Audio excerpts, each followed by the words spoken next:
बिला शुबा थूहर का दरख्त गुनाहगारों का खाना होगा, जैसे पिघला हुआ तांबा।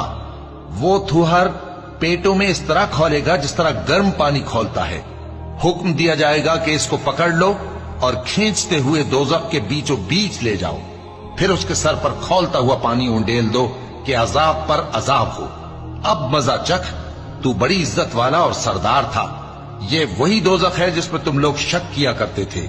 बेशक परहेजगार लोग चैन के मकाम में होंगे, यानी बागों और चश्मों में बारीक और दबीज रेशम का लिबास पहनकर एक दूसरे के सामने बैठे होंगे। वहां इस तरह का हाल होगा, और हम बड़ी बड़ी आंखों वाली हूरों को उनकी बीवियां बना देंगे। वहां अमन और इत्मीनान से हर किस्म के मेवे मंगाएंगे और खाएंगे, और पहली दफा के मरने के अलावा मौत का मजा फिर नहीं चखेंगे, और अल्लाह उनको दोज़ख के अजाब से बचा लेगा। ये तुम्हारे परवरदिगार का फजल है, यही तो बड़ी कामयाबी है।